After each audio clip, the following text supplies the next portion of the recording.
hanya saja masalahnya amil ini tidak ada stafnya. Beda dengan pajak.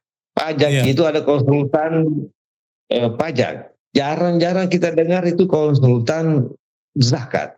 Konsultan infak, konsultan wakaf. Karena begini, dai itu kan lebih banyak di mimbar, lebih banyak di majelis taklim. Tetapi sentra-sentra keuangan ada di perusahaan itu pada saat perencanaan anggaran misalnya.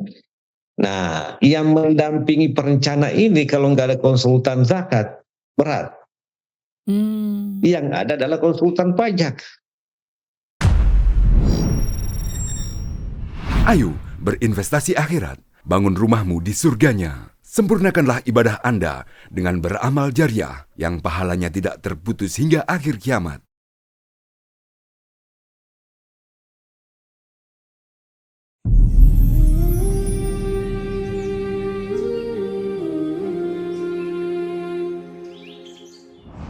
Assalamualaikum warahmatullahi wabarakatuh. Pak Prof yang kami hormati, sebelum kita lanjut diskusi dan bincang kita di awal Ramadan ini, dalam tajuk acara kita, ekonomi zakat, terapi zakat untuk Ramadan tahun ini, masih bersama dengan Pak Prof Dr. Haji Hamzah Khairia MA yang berada di Makassar, dan alhamdulillah kita bisa berdialog di kesempatan Ramadan ini. Dan pemirsa, di suasana Ramadan ini Anda punya kelapangan rezeki, jangan lupa sisihkan untuk kelanjutan pembangunan Masjid Raya Al-Akbar Sorong yang sama-sama kita cintai ini. Ramadan Allah lipat gandakan tentunya semua amal-amal kita. Dan jangan lupa pemirsa, like, share, and subscribe channel YouTube Masjid Raya untuk kemajuan kita bersama insya Allah. Baik pemirsa dan Pak Prof yang saya hormati, dan sehat-sehat Pak Prof. Alhamdulillah. Semua berjalan. Ini sudah berjalan Ramadan Pak Prof. Alhamdulillah luar biasa. Alhamdulillah kita bisa berjumpa walaupun memang kondisi kita yang berbeda tempat, tapi alhamdulillah di sistem teknologi saat ini Allah memudahkan bagi kita untuk bisa mendapatkan ilmu. Mudah-mudahan ini menjadi pencerahan bagi saya dan kaum muslimin dan muslimat serta pemirsa channel YouTube Masjid Raya di mana saya berada. Bincang kita di Ramadan kali ini terkait dengan terapi zakat, dan di episode pertama selama Ramadan ini yang kita akan bahas di periode pertama ini adalah terapi bagi amil zakat. Nah, mungkin ada sedikit pengantar Pak Prof terkait dengan terapi untuk amil zakat ini Pak Prof. Ya, kita bersyukur kepada Allah. Ramadan ini kita berbincang dan yang paling harus bersyukur adalah amil zakat. Karena umat Islam itu sangat senang menunaikan infak, menunaikan zakat pada bulan Ramadan, dan itu sebenarnya adalah bagian dari kinerja amil. Apalagi bulan Ramadan ini bulan yang bisa dikatakan puncaknya keberkahan. Ya, Rajab Sya'ban itu Nabi SAW memohonkan bulan berkah untuk memasuki bulan Ramadan, dan bulan Ramadan ini adalah puncak keberkahan. Jadi amil ini sebenarnya diuji apakah ketika Ramadan ini masih punya kinerja yang cukup strategis atau bagaimana dalam rangka melayani umat Islam untuk mendorong membayar zakat atau menunaikan ibadah zakat. Jadi ujiannya sebenarnya ada dua, pada amil sebagai pengelola dan juga kepada pemilik harta yang kita kenal dengan muzaki. Artinya ada tren naik. Mestinya kerja amil kalau dari ujian itu. Ya tergantung dari perencanaannya. Kalau dia melihat bulan Ramadan ini adalah sebuah momentum, tentu saja persiapannya, perencanaannya, kesiapannya, strateginya itu mesti lebih hebat dibanding dengan di luar bulan Ramadan. Dia harus merespon begitu, merespon perubahan perilaku muzaki. Karena kita tahu seperti yang disampaikan tadi, bulan Ramadan ini umat Islam menganggap, dan memang seperti itu, bulan mulia.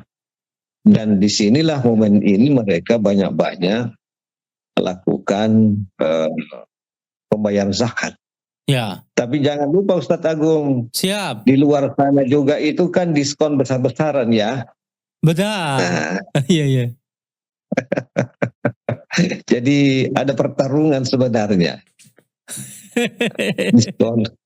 Diskon di sana dengan kemampuan berinfak. Infak. Itu di situ pertarungannya. Nah, apakah kemudian Amil ini bisa memenangkan kompetisi persaingan dengan tim marketing? Pertokoan atau sentra-sentra pembiayaan. Nah, ini semua sebenarnya tantangan bagi Amil. Benar. Jangan sampai pengaruh diskon itu lebih kuat daripada semangat infak itu umat Islam, begitu Pak Prof ya? Nah itu dia. Jadi semangat pasar lebih kuat dibanding dengan semangat mengeluarkan zakat. Zakat. Nah itu tantangan. Dan ini posisi Amil ini sangat kuat gitu. Ya. Kalau dia lemah, pasti terkalahkan. Karena kalau Amil itu kan, ya faktornya tunggal. Tapi kalau pasar, variabelnya dan teman-temannya banyak sekali. Ya. Benar. Dan itu lebih menarik. Banyak rayuan Pak Prof. Banyak rayuan. Itu dia. Banyak temannya. Bisa jadi begini Pak Prof ya. Ada muzaki yang mungkin dia punya zakat misalnya 25 juta. Ternyata rayuan di luar kuat. Sudah kalau begitu 5 juta saja. Bisa begitu, 5 juta saja lah. Atau jangan sampai turun sampai kepada infak saja. Berarti menurut Pak Prof, bagaimana kira-kira langkah-langkah Amil ini? Ya itu tadi memang harus ada survei bagaimana tren perilaku muzaki itu. Nah, itu yang pertama. Yang kedua, memang harus membangun jaringan dengan pengurus masjid. Nah, kita lihat ceramah-ceramah Ramadan itu ya, itu kan nanti disinggung infak zakat itu kapan itu Setagung? Malam keberapa lah? Akhir-akhir. Iya. Nah, seharusnya itu kan di malam-malam awal. Malam sudah mulai 2, 3, 4 sampai 5 gitu. Nah, itu juga bagian dari strategi. Jadi pengurus masjid ini atau DKM itu mestinya menyusun jadwal seperti itu. Ya, pekan pertama itu sudah selesai persoalan infak, zakat, dan wakaf. Iya. Jangan disimpan di pekan-pekan terakhir. Wah, habis itu. Sudah habis cadangan Pak Prof. Sudah habis cadangan. Mana juga jumlah orang sudah tawaf. Iya. Di mall, Masya Allah. Rayuan-rayuan persiapan Idul Fitri. Ya.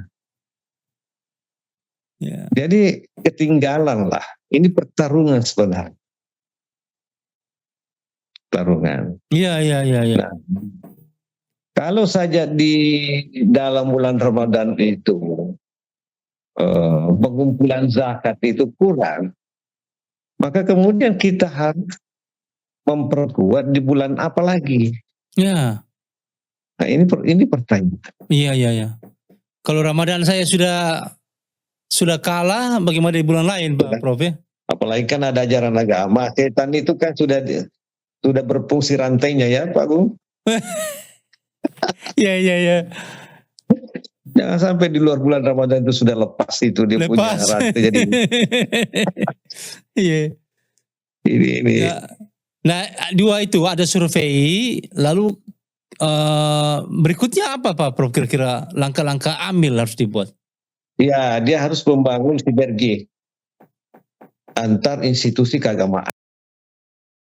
Oh, yang termasuk tadi DKM tadi itu?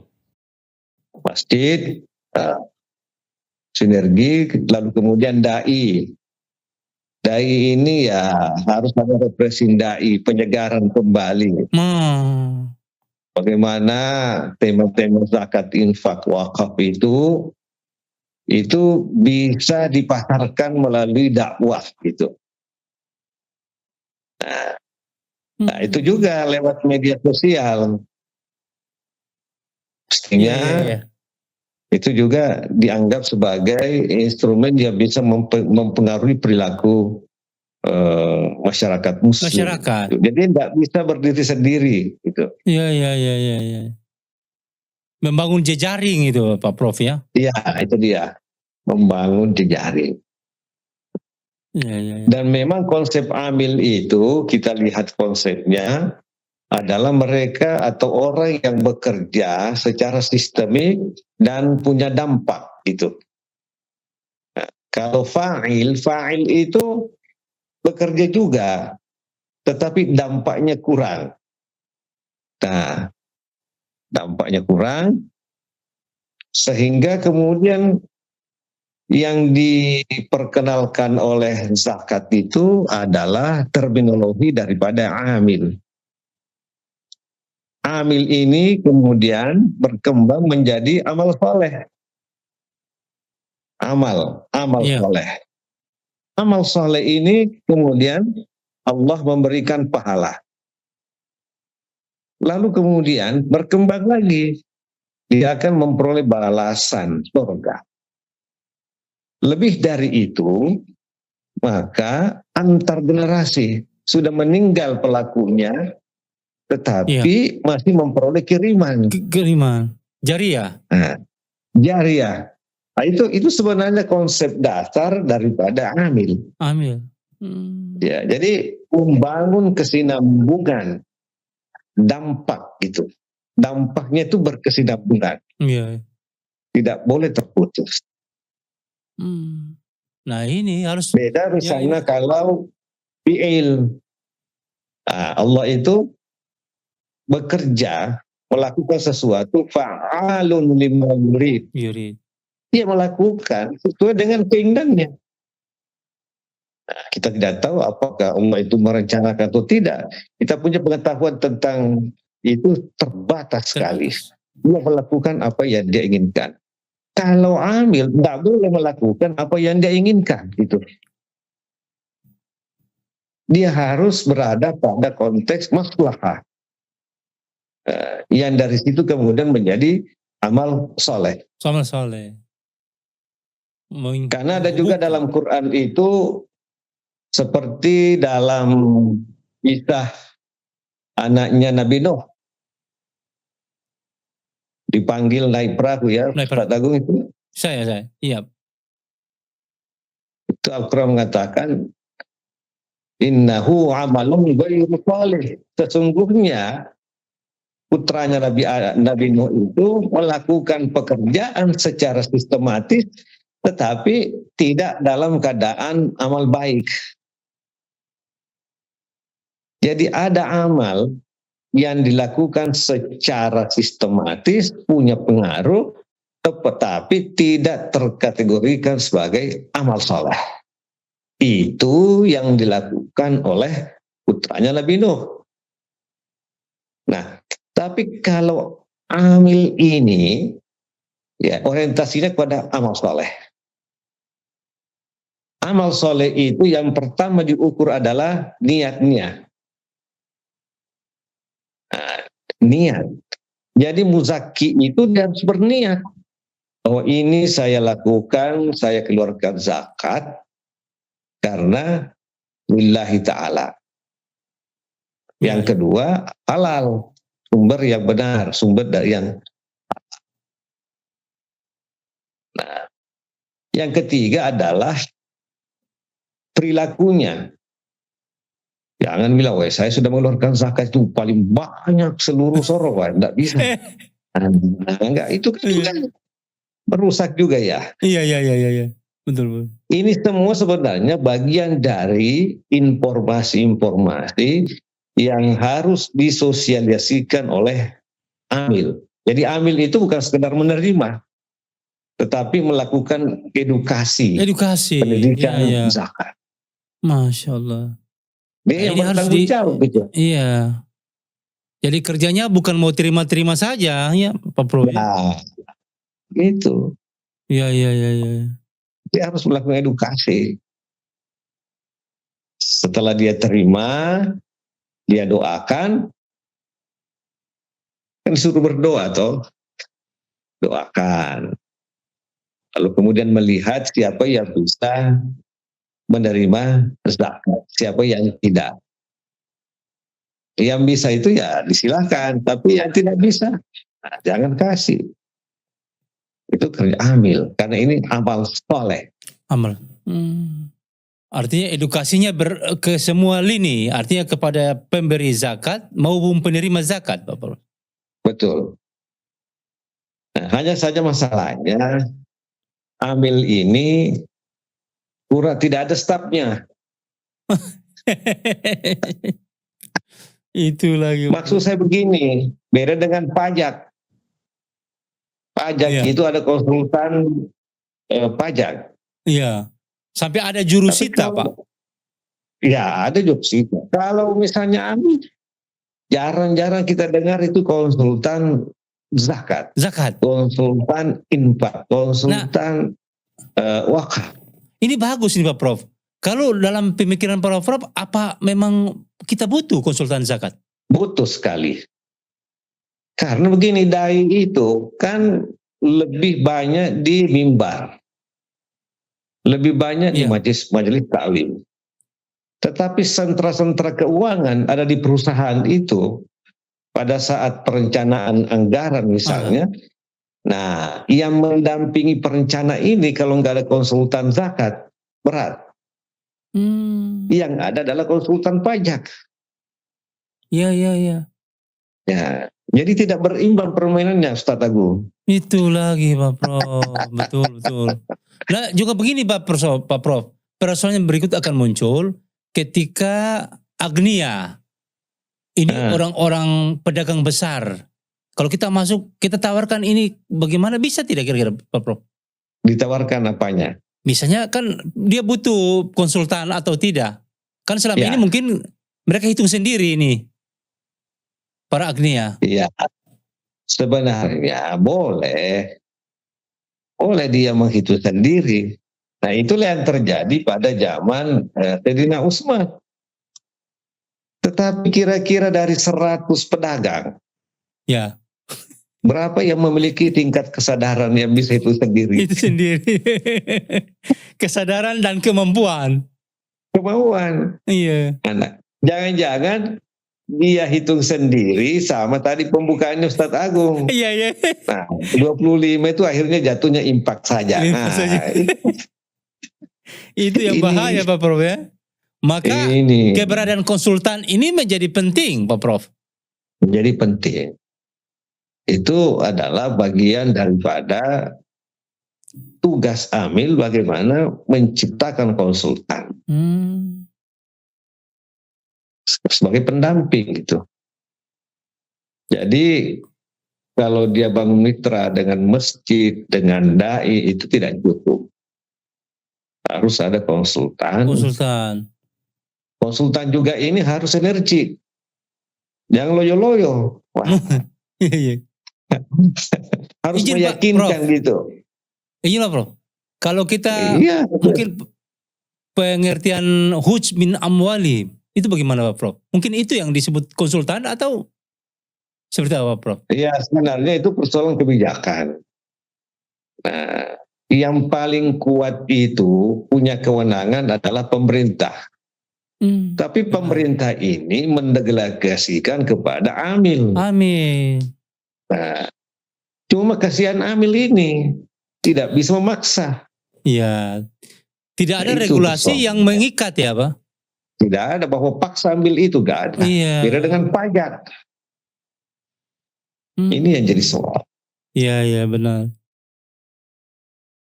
Jadi kita ini selalu membangun kesadaran-kesadaran. Kapan bisa berapa lama waktu kita bangun itu mendidik, menciptakan kesadaran. Benar. Kita butuh waktu yang panjang sekali. Kalau ada intervensi aturan yang kuat dari pemerintah, mungkin lebih cepat Pak Prof ya. Nah, kalau ada intervensi itu lebih cepat. Kita ingin memperoleh dana segar dalam waktu yang tepat. Nanti ada dana segar tetapi bukan lagi pada waktu yang tepat. Nah, momennya sudah tidak lagi. Nah, itulah pentingnya namanya intervensi. Tapi ini kan belum ada yang bersifat memaksa gitu. Baru kesadaran-kesadaran. Butuh waktu. Ya, memanglah umat Islam disuruh sabar ya. Iya. Ini kan jadi soal juga ya, penempatan sabar itu seperti apa? Itu sudah. Jangan-jangan Ramadan ini katanya melatih kesabaran, jadi sudah kita sabar saja. Ya, itu kan biasa jadi alasan. Ya, syukur-syukur dia keluarkan impak. Tidak begitu. Nah, ini kan jadi soal juga ya. Potensinya mestinya zakat. Tetapi karena pakai syukur-syukur, ya dapat impak itu artinya semakin menurun itu. Astagfirullahaladzim. Ya, ini yang kita khawatirkan. Mengapa? Karena tidak ada dialog. Kita kurang mendidik masyarakat berdialog tentang zakat ini. Karena tidak ada konsultan yang mendampingi. Gitu. Iya. Itu persoalan utama ya. Itu jadi persoalan, itu jadi problem. Nah, kalau Pak Prof punya kacamata terkait dengan undang-undang zakat itu sendiri gimana? Sebenarnya undang-undang zakat itu standar saja. Standar. Tetapi dibutuhkan improvisasi, ya, langkah-langkah strategis bagi amil itu, bagi badan amil zakat nasional. Nah, dia dibutuhkan sebuah strategi, sebuah kebijakan. Bagaimana bersinergi dengan pemerintah, bersinergi dengan ulama, bersinergi dengan perguruan tinggi.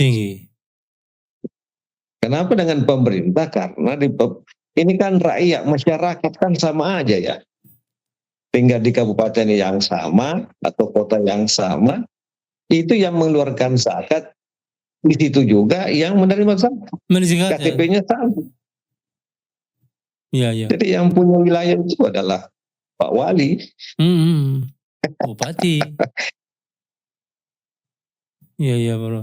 Yang menerima zakat itu ya warga kota kan. Warga kota. Kalau warga kota ini menerima zakat dan berubah nasibnya, nah itu kan umat Islam. Iya. Tapi juga warga kota, ya Pak Prof. Warga kota. Artinya ada dampak bagi pengembangan pembangunan kota. Ada dampak bagi pengembangan ekonomi. Dia meningkat ekonominya, pergi belanja di mall. Kan keluar itu. Keluar dia punya pajak, penghasilan, masuk di warung makan dan sebagainya. Distribusi juga. Iya betul. Jadi sebetulnya harus pemerintah konsen untuk itu Pak Prof ya? Harus. Tapi pemerintah ini terlalu banyak tugasnya. Kalau tidak didekati. Iya. Ya, tidak ada yang ingatkan dari yang dekati bagaimana. Ini juga kita harus pahami. Bukan hanya zakat yang diurus pemerintah, tetapi banyak. Banyak. Nah, ini, Itulah ya, ini Prof. juga. Jadi partisipasinya Amil ini secara aktif sangat dibutuhkan. Kalau saya buat perimbangan atau andai-andai Pak Prof. Kalau ada kan namanya badan halal.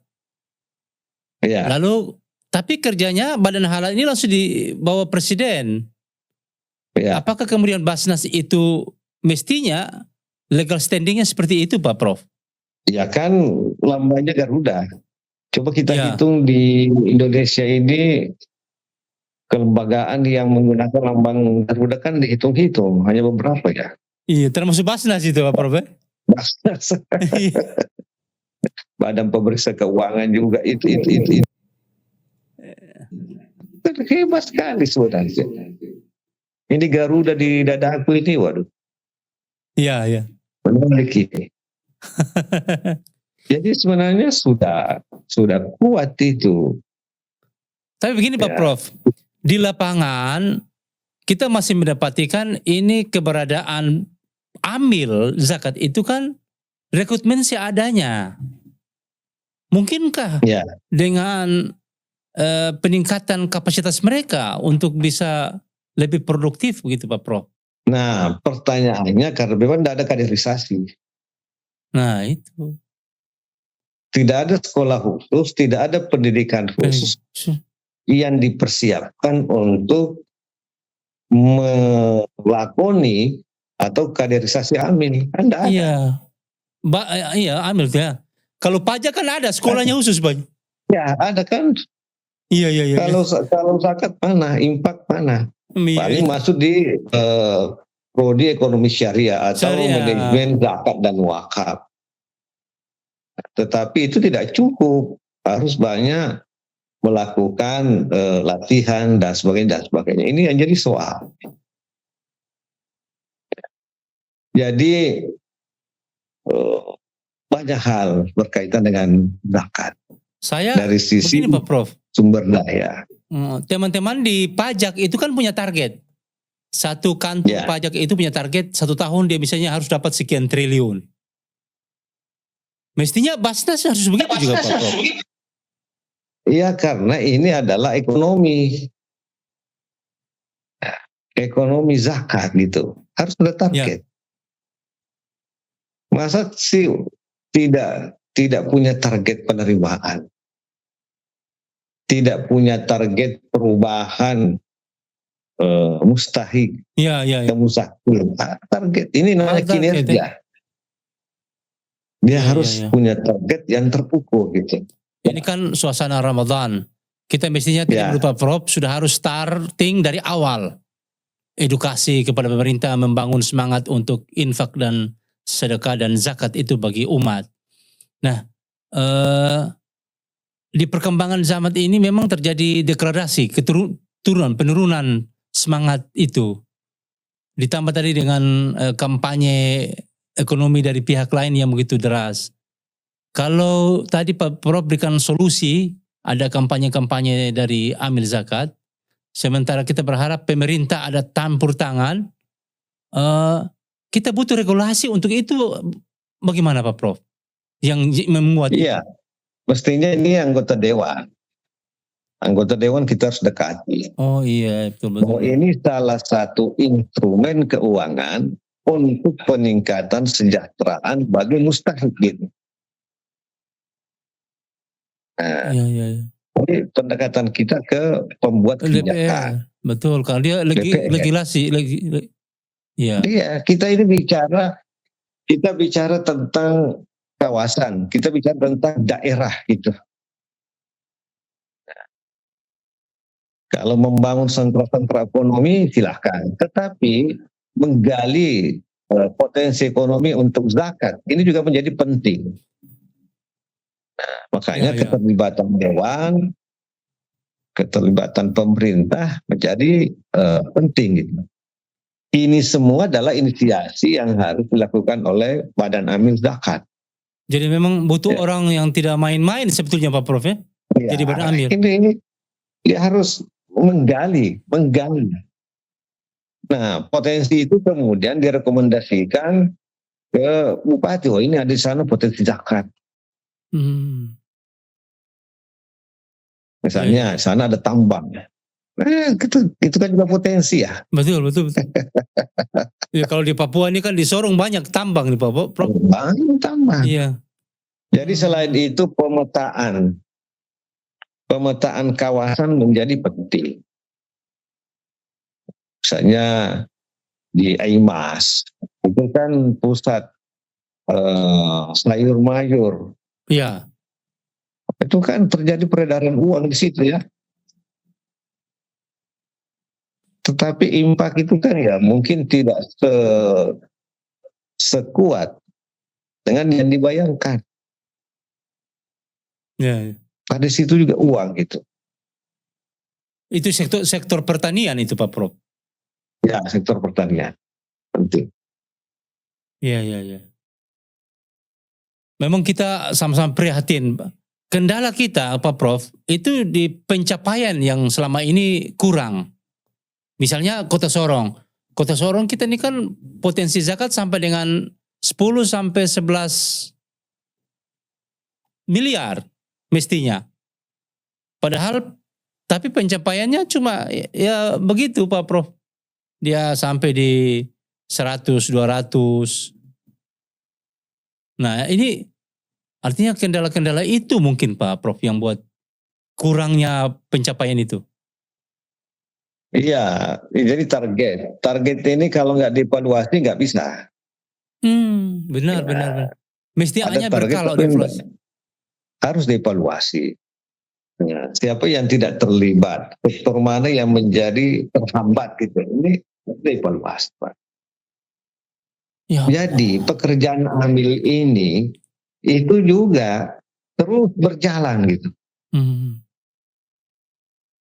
Bulan sekian, itu sampai kemudian masuk lagi puncaknya di Ramadan. Iya. Berarti ada terprogram secara ini ya Pak. Nah, itu dia. Jangan tiba masa tiba akal gitu. Nanti mau Ramadan baru gerak lagi. Sudah itu hilang lagi gitu, Masya Allah. Betul, Pak Prof, itu, sebelum kita closing, mungkin ada harapan Pak Prof untuk Badan Amil ini, bagaimana untuk peningkatan ini Pak Prof? Ya, jadi Amil itu harus lebih gesit dibanding dengan marketing finansial yang lain. Pertama Pak, apalagi lebih gesit daripada pertama. Marketing yang lain. Ya, dia harus punya himmah yang lebih kuat gitu. Nah, karena potret zakat itu ditentukan oleh kinerja Amil. Jumlah orang miskin, perkembangan orang kaya itu ditentukan oleh sebagian dari kerja-kerja Amil. Kerja Amil. Artinya kalau ada kesadaran muzaki berarti Amil kerja bagus. Kalau meningkat ekonomi orang para mustahik berarti ada cerminan begitu Bapak. Jadi kita bisa mengatakan masa depan kesejahteraan kota itu atau masyarakat muslim itu sangat ditentukan oleh Amil, kinerja Amil. Masya Allah. Berarti kita bicara masa depan ekonomi. Berarti ini Amil sebetulnya bukan kaleng-kaleng Pak Prof ya? Wah, jangan kaleng-kaleng, apalagi kota-kota. Iya Pak Prof. Gak bisa lah.